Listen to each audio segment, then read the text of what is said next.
Okay, so if you know my previous comic book movie reviews, you know the drill, and it's probably going to be the same for things like maybe Detective Pikachu and probably Godzilla, maybe Brightburn when I get to it. But anyway, I'm going to give my final thoughts, my overall thoughts on the film. Then we're going to have a break, then the spoiler section, then a break, and then we'll do trailers, okay? So you know what to skip, and there's obviously where the break points are because you'll be able to tell them out. So, okay, let's get to this. So obviously this might come as a big, big shock, I know, but Avengers Endgame gets an A.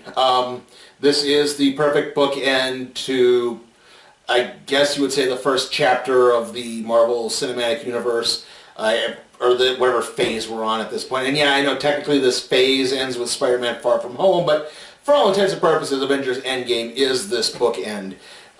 It does a good job of resolving most of the plot. There's a few little bits here and there, but they're kind of minor nitpicky bits. But other than that, in terms of the plot detail, there's great action. There's some decent. There's like I said, good storytelling, good performances. The action's well shot, well made.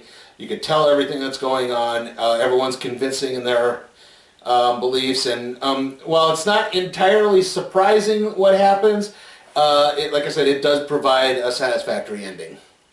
Hey Spidey, isn't Marvel's new Pizzazz magazine fantastic? Fantastic, but not perfect. But Pizzazz has the lowdown on Jaws too, and more Sean Cassidy picks than his mother. It's sensational. Sensational, but not perfect. How about Pizzazz's Goofy Guide to TV? It's wild look at sci-fi movies. It's games, puzzles, comics. What could be more perfect? Me on the cover. Not the Hulk. Pizzazz, the almost perfect new monthly from the off-the-wall gang at Marvel Comics.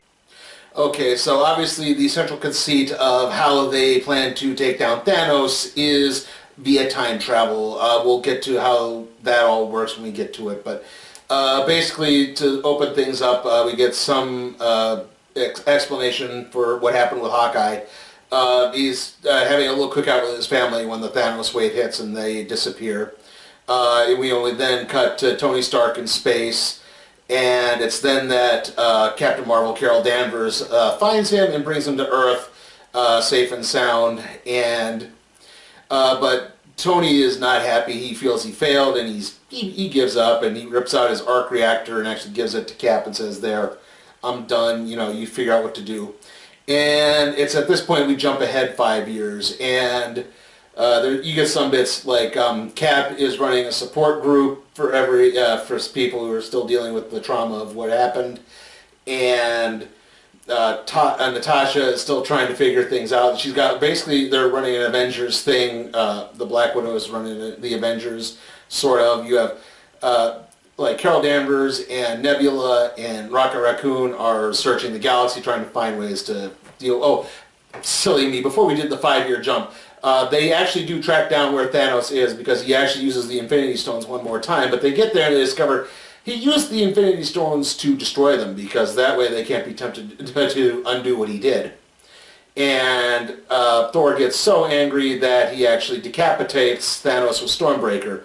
He really went for the head. Okay, now we go to the 5-year later jump, sorry. And like I said, that's what's going on. And this is where Scott Lang returns. He returns from the quantum realm. He's like, for me, I was stuck in the quantum realm for 5 hours. To you, I was missing for 5 years.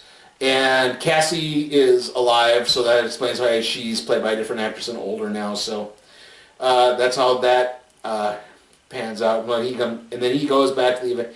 She really doesn't appear much in the film, Cassie Lang. She's in the one bit where they're reunited, and then way towards the end. And that's it. And that, yeah, anyway, but this is where he gets the idea for the time travel. But they still need to figure out the way to properly navigate through the quantum realm to get to the point they can. And even then, they can't, they don't really have a plan. They go to Tony, but he's not interested.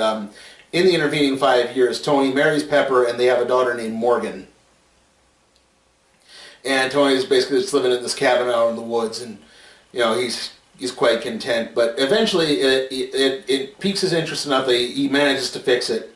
They call on Bruce Banner. Bruce Banner has exposed himself to gamma radiation over an 18-month span, so now He's permanently the Hulk, but he still retains Banner's intelligence. This is actually something that happened in the comics to an extent. Banner merged his the different Hulk personalities and his own intelligence into one being called the Professor. So yeah, that's the kind of Hulk that he is. And again, he's working, and they use pin particles and the time. And I forgot what happened with Hawkeye. Hawkeye becomes basically a serial killer. He goes out, he takes criminal cartels and Yakuza and Mafia guys, and he says, why didn't Thanos kill you? He kills my family, but he doesn't kill yours. And so he feels that he's making things up. But eventually the Black Widow reaches him and convinces him to come along. And they test some time travel, and he's briefly reunited with his family before he's called back. So they get everything working, and they have to go to different points, and they realize, oh, when the first Avengers film takes place in 2012 and the Chitauri invaded, well, we had 3 Infinity Stones all in New York City at that point. So 3 teams go there, and then then Rhodey and Nebula go to the planet from the beginning of the first Guardians of the Galaxy movie where the Power Stone is located. And Hawkeye and Black Widow go to the planet with the Soul Stone. But again, they meet the Red Skull, and that's where it points out, yeah, remember, you have to give something up. You have to give up what you love. And Hawkeye wants to sacrifice himself, but Natasha says, no, your family still needs you. Let me sacrifice myself. And they tumble over the cliff edge, and Natasha eventually just lets go of Clint's hand. Natasha. And she falls to her death. So, and also, as this is happening, because they're still in 2014 at this time, Thanos, and because there's a Nebula that's still with Thanos, an evil Nebula and a good Nebula, and their networks basically are interfacing the whole time. So the Thanos of the Guardians of the Galaxy movie effectively finds out what their plan is, and so they manage to track down because something glitches in Nebula, and they can't get the Power Stone back in time. Yeah, uh-oh, yeah. Yeah, well, Rhodey leaves at the Power Stone, but Nebula gets stuck back in their own time, and they figure, and like I said, Thanos basically finds out everything. Also, as this is happening in the 2012 era, Loki makes off with the Tesseract, unfortunately, so Tony and Cap have to travel back to 1970 and steal pin particles because they need that for the time travel as well. And they have to steal the Tesseract from the base where Captain America was created. Tony meets his father, and Cap sees Peggy very briefly. And also, yeah, you get a weird shot of a horribly de-aged Michael Douglas as Hank Pym as well. So, yeah. And also back to 2012, Banner Hulk meets up with the Ancient One. And the Ancient, it's not Doctor Strange. Remember, Doctor Strange hasn't come around yet, but she knows who Doctor Strange is. It's like, it's 5 years before Stephen Strange assumes this role, so it's like, well, but yeah, I can't give you the Time Stone. But then Banner mentions that Strange willingly gave the Time Stone to Thanos, and the Ancient One realizes, oh, well, then he must have had a plan. And they said, look, here's what we can do. I know we can do, because we have to. They have to take the Infinity Stones, take them to the present, but then when they're done using them, they have to travel back to the various points in time they got the Infinity Stones and return to where they were, so the time stream doesn't break and the universe doesn't reset or undo itself.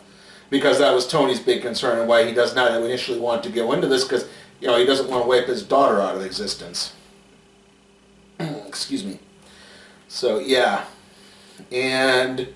But then, right after, and they get all those stones together, and Nebula, I'll just say evil Nebula with Thanos switches place with the good Nebula who is with Rhodey, and she uses that as a beacon to bring Thanos to the time frame. But still, the Hulk puts on a Tony Stark constructed Infinity Gauntlet, snaps his fingers, and brings back everyone that Thanos killed. And that was, everyone that Thanos killed with his, I believe with the initial gauntlet, because we don't see anything else that happens. That being said, there is a path for Loki to come back. There's a path for Loki to come back as well. I guess I haven't also mentioned a couple other things, like Thor at this time, because he's been blaming himself for not really killing Thanos when he had the chance. Remember, he didn't go for the head initially, and he's still upset about that. He's basically been living in complete isolation. He does nothing but eat junk food, drink beer, and play Fortnite with Korg and one of the other aliens from Thor Asgard. Valkyrie is back as well, and yeah, that does create the weird plot hole because everyone was flipping out that Valkyrie and Korg were killed off in Avengers and Infinity War. And it's like, and then they immediately said, no, they were on the ship, but they were on the ship at the end of Thor Ragnarok when they bumped into Thanos' ship. That's kind of the one drawback. I would say the other drawback is when we get to the end does kind of drag because there's a lot of threads they still have to wrap up. But, because I'll get to that. But anyway, they use the Infinity Stone. You have Dad bod Thor, basically. It's if Chris Hemsworth did a remake of The Big Lebowski, basically.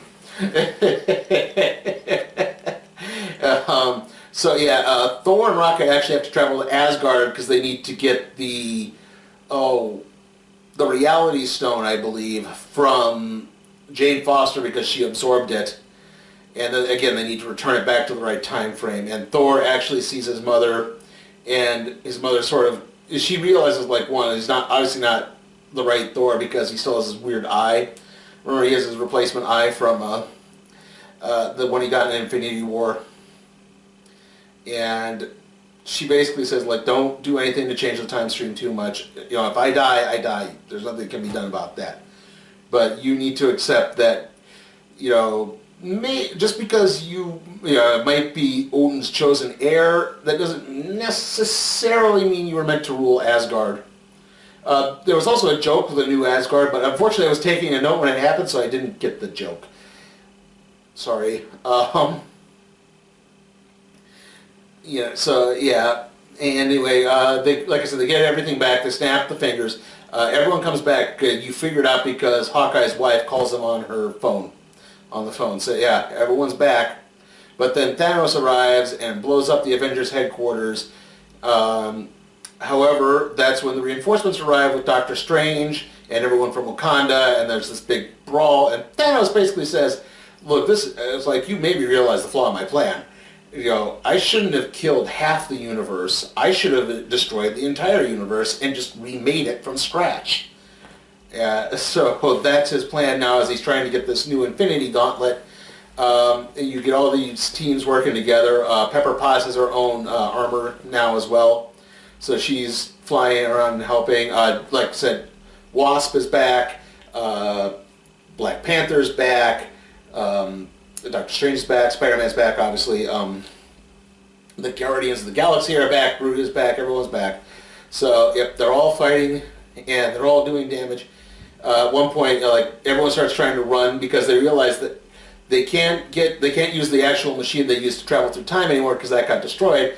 But Scott's van still has the quantum tunnel in it that they can use, and so they're basically playing keep away with the gauntlet around. Nebula kills her past self, if that makes any sense. Gamora and Star-Lord are reunited. He goes to kiss her, but remember, this is the Gamora from the first Guardians movie, not the Gamora from Avengers Infinity War, so she immediately knees him in the groin twice. It's like, wait, this is the one I fell in love with? And she turns like this. Yes, he sort of grows on you, I guess. And, sorry, there's a emergency vehicle going by. Anyway, and like I said, there's one point they're playing hot potato with the Stark Gauntlet, and they're running around. And at one point, Peter Parker gets it. He's running, and Carol. It's like all the women, like Scarlet Witch is back, Valkyrie, Carol Danvers, Pepper Potts, and Nkoye from Black Panther all show up to start running the gauntlet. Unfortunately, just before Carol Danvers could get into the quantum tunnel, Thanos destroys the van. He gets his hands on the gauntlet. Stark rushes and grabs the gauntlet, And what he's able to do is he actually is able to transfer the Infinity Stones to his Iron Man suit. And he goes, you might have had the plan, but you forget. It's like, yeah, you might be inevitable, but I'm the future. I am Iron Man. And he snaps his fingers and basically wipes Thanos from the timeline. And so all Thanos' forces, except for Gamora and Nebula, vanish. They're gone. And unfortunately, the tax is too much, because I don't think I mentioned this. When Thanos used the glove, the 2 times he used it, he got the first 2 times he used it to add to the Thanos wave and to destroy the Infinity Stones. Excuse me. He like really wound up badly burned, like if the energy was too much for him. Excuse me again.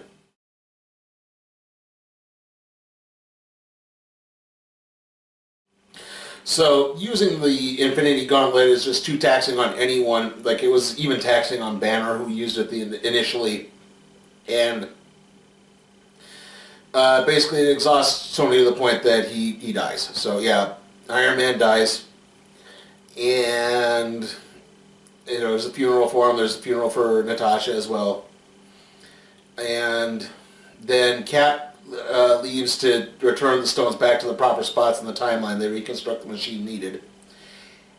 And he elects to just stay in 1970 and marry Peggy Carter, so he comes back, he's an old man. And that's how Cap leaves. And Thor leaves the Guardians of the Galaxy. He leaves Asgard in the hands of Valkyrie. He says, look, you're a better leader than I am. You need to rule. I can't be king. Like, I acknowledge my faults. But Loki is still out there with the Tesseract. Yeah, remember, they said in 2012, Loki steals the Tesseract. They actually had to get the Tesseract from 1970 because Loki runs off with it. So, yeah, I forgot which one the Tesseract was. It's not the Powers. I believe it's the Mind Stone. The Vision is also still gone. So there's some parts that are, I don't know, dangling, obviously, but Disney Plus is obviously doing the Loki, I believe it's Loki and Winter Soldier series. But when Sam and Bucky see the old Cap, the now properly aged Cap, he gives Sam the shield and he says, look, you're the new Captain America now. And it's time, yeah. And that seems to be how everything's going up. There's no post-credit scene in this. I already know in advance. A couple of very reputable sources tipped me off, so. Yeah, like I said, any real problems I have, there's like the whole epilogue at the end. I mean, it's big and they have a lot to cover, so I'm not entirely at fault for them, but it does drag a little bit. And, like I said, there's a little, the plot hole, there's a few plot holes that don't quite get resolved too well, but you could kind of understand that. And again, this is technically the bookend to this phase of the Marvel Universe. I mean, I would even say to everything, because who knows what the next Avengers movie is going to be called. Exactly. I mean, we now need to build a new crop of Avengers. We now need, who is going to be the new Iron Man. Like, apparently there's a music cue where it sounds like armor being constructed again, but, are we going to do Riri Williams? Are we going to do Amadeus Cho Hulk? Are we going to do, I mean, obviously we had, Cassie Lang is now a teenager. Does she now become Stature, or, does she just... So, yeah, where does that leave us? But, yeah, I mean, this does really represent an ending. I mean, yeah, again, I know Spider-Man Far From Home is the technical ending for this, but really, this is the ending. This is the goodbye. So, it does see... I am intrigued as to where this goes. I mean, this is getting an A, so, yeah, we have that to look forward to. Monday on CBS on MASH, Colonel Potter's in for a big surprise. Bad news, sir? And can Newhart cheer up a lovesick neighbor? I mean, it's not like you're losing her to some jerk. I mean, you're losing her to a great guy. Then, Cagney and Lacey's search for a missing person uncovers an unusual case of bigamy. Lacey's got a gun! Great moments on CBS, Monday. Okay, trailer time. We actually got some new trailers this time around, and now that everything's kind of coming up and building, so... we at least got that going for us. We got 21 Bridges. This is the new Chadwick Boseman film where he is a forensics expert who's the son of a cop, and he's known for going after people who kill cops, and someone kills a group of cops and he sets out to try and track them down. We then have Gemini Man by Ang Lee, starring Will Smith and Will Smith as dueling Will Smiths trying to take each other down. We then have Secret Life of Pets 2 again, Men in Black International again, Dark Phoenix again, Godzilla King of the Monsters again. I'm pretty sure we had Lion King. We had Lion King in this. I'm pretty sure we had Lion King before as well. And then rounding things off, we have Star Wars Episode 9, Rise of Skywalker. Or Return, well, it's not Return of Skywalker. I'm pretty sure it's Rise of Skywalker. So, yeah, that's all. Sorry. Okay, sorry. I'm going to need to get another drink after this. So, yeah, anyway, next movie review, I'm aiming for Ugly Dolls. I don't know if that's going to be playing at the AMC. I might have to go to the Grand, so I'll have to spend actual money on that. And let's see, after that it's Detective Pikachu, then John Wick 3. If I can't get to see Ugly Dolls, I might see Long Shot instead. So, and of course, after that, the next video is going to be the random trade review on Mass Effect Redemption. See you all next time.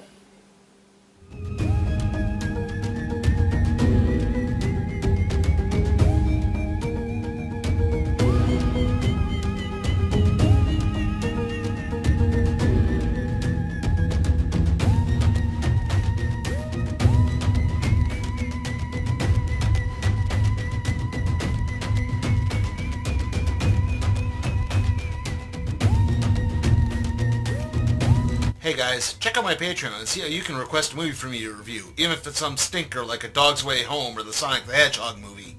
Also, if you like what you see, give the video a like, share, subscribe, and don't forget to ring that notification bell.